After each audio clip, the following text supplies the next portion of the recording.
భద్రాద్రి కొత్తగూడెం జిల్లా అశ్వారావుపేట మండలం సూర్య public school ఆవరణలో ఆర్ఎంపీ, పీఎంపీ, సిపి అనుభవ వైద్యుల సంఘ క్యాలెండర్ ఆవిష్కరణ కార్యక్రమానికి ముఖ్య అతిథిగా అశ్వారావుపేట నియోజకవర్గం ఎమ్మెల్యే జారే ఆదినారాయణ పాల్గొని క్యాలెండర్ ఆవిష్కరణ చేశారు. ఈ సందర్భంగా మాట్లాడుతూ గ్రామీణ వైద్యులు మారుమూల గ్రామాల్లో తక్కువ ధరలకు నాణ్యమైన వైద్య సేవలు అందిస్తూ నిరంతరం ప్రజలకు అందుబాటులో ఉంటారని అన్నారు. గ్రామీణ వైద్యులకు నా వంతు సహకారాలు ఉంటాయని ఎమ్మెల్యే జారే హామీ ఇచ్చారు. రాష్ట్ర అధ్యక్షులు వెంకటరెడ్డి మాట్లాడుతూ ఏజెన్సీలో ఉన్న గ్రామీణ వైద్యులు పరిధికి మించి వైద్యం చేయరాదని, ప్రథమ చికిత్స మాత్రమే చేయాలని కొన్ని సూచనలు ఇచ్చారు.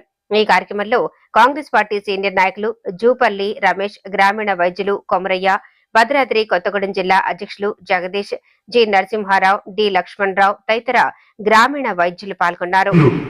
మిగిలిపోయిన తరుణం లోపల రాష్ట్రం విభజన ఏర్పడి అప్పుడు ఆ జీవో పక్కకు పెట్టేసి ఆ ట్రైనింగ్ క్లాసెస్ ఆగిపోయినాయి. ఆ తర్వాత కిరణ్ కుమార్ రెడ్డి గారు, రోషయ్య గారు వచ్చిన తర్వాత కూడా ఆ ఫైల్ ముందుకు జరగలేదు. ఆ తర్వాత కేసీఆర్ గారు వచ్చిన తర్వాత ఒక జీవో తీసుకొచ్చి ఆ జీవో ప్రకారంగా కొంతమంది ట్రైనింగ్ ఇస్తామని అనుకుంటే ఆ మధ్య కాలంలోనే ఆ జీవో మీద టీఎస్ఎంసీ క్వాలిఫైడ్ డాక్టర్స్, ఎంబీబీఎస్ చదువుకున్న డాక్టర్స్ స్టూడెంట్స్ యూనియన్ ఒకటి ఏర్పాటయ్యి ఆ ఏర్పాటులో వాళ్ళు కోర్టు పోయి ఆర్ఎంపీ, పీఎంపీలకు గుర్తిస్తే మాకు మనుగడ ఉండదు కాబట్టి ఆర్ఎంపీ, పీఎంపీలకు గుర్తించొద్దు అని ఒకటి కోర్టులో కేసు వేయడం జరిగింది. ఆ కోర్టుకు ప్రభుత్వం, అడ్వకేట్ జనరల్, యూనియన్ ద్వారా కూడా మేము కూడా ఒక పిటిషన్ రాసి పంపించాం. మారుమూల క్షేత్రస్థాయిలో ఆర్ఎంపీ, పీఎంపీలే మొదటి స్థాయిగా ఆ ఊర్లో బడి ఉంటుందో గాని, గుడి ఉంటుందో గాని తెలియదు గాని ఆ ఊర్లో, ఆ మారుమూల గ్రామంలో ఆర్ఎంపీ, పీఎంపీ డాక్టర్ ఉంటాడు.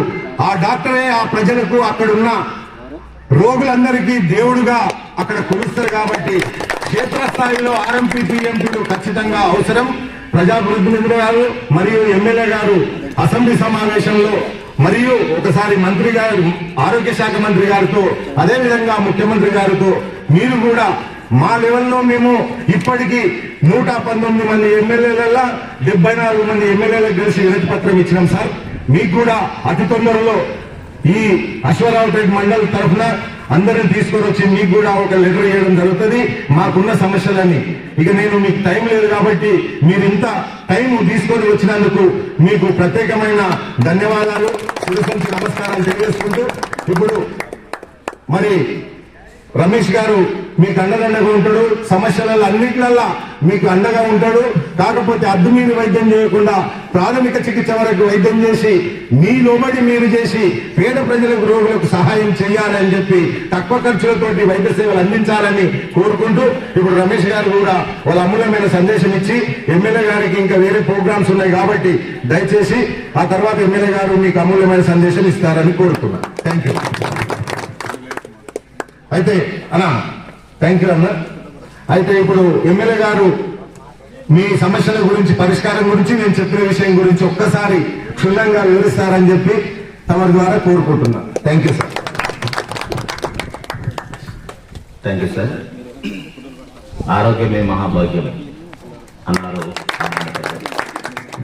అదేవిధంగా ఈరోజు ఈ కార్యక్రమానికి డైరీ ఆవిష్కరణ, అదేవిధంగా క్యాలెండర్ ఆవిష్కరణకి ఆహ్వానించినందుకు మీ అసోసియేషన్ బాధ్యులందరికీ కూడా పేరు పేరున ప్రత్యేకంగా ధన్యవాదాలు తెలియజేస్తా ఉన్నా. అదేవిధంగా ఇది ఈరోజు మీరు చేస్తున్న కార్యక్రమానికి గత సంవత్సరం నన్ను ఆహ్వానించారు, కానీ నేను రాలేకపోయినా. ఆ రోజు చిన్న వేరే కార్యక్రమం ఉండటం వల్ల రాలేకపోయినా. అసలు మళ్ళీ ఈరోజు అందుకోలేనిది ఉదయమే 6 గంటలకు స్టార్ట్ చేశాను ఆ ప్రోగ్రామ్.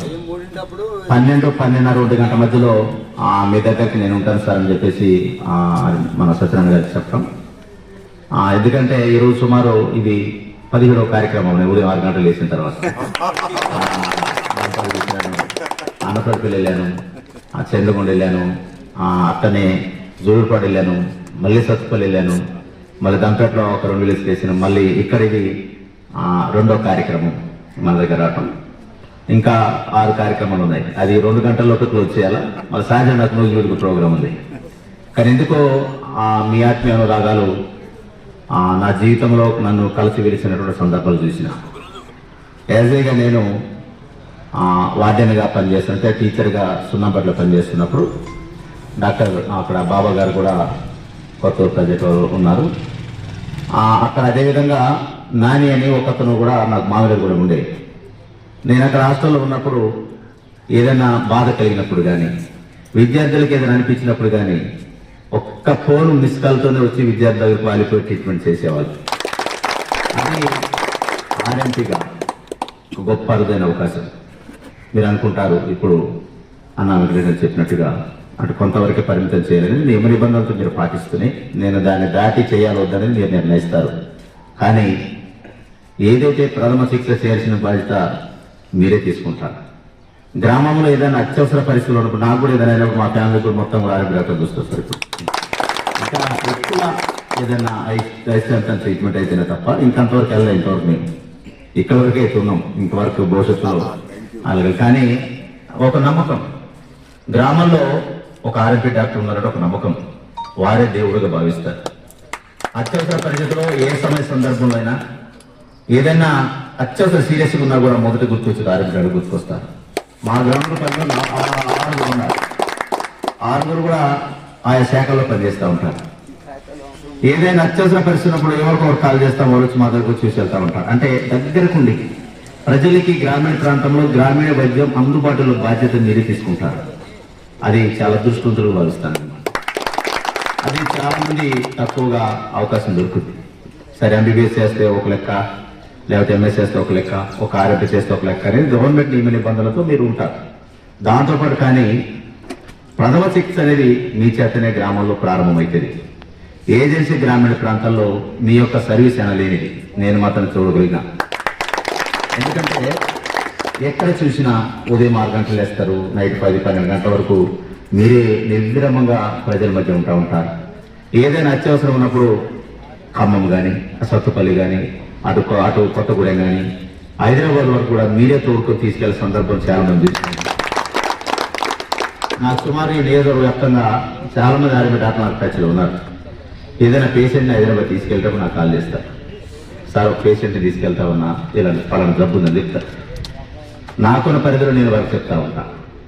అట్లనే ఖమ్మం కానీ మీరు కూడా చాలా మంది డాక్టర్స్తో అనేక హాస్పిటల్లో మీకు సంబంధాలు ఉంటాయి. ఏదన్నా ట్రీట్మెంట్ నిమిత్తం మీరు తీసుకెళ్లి బాధ్యత తీసుకుంటారు.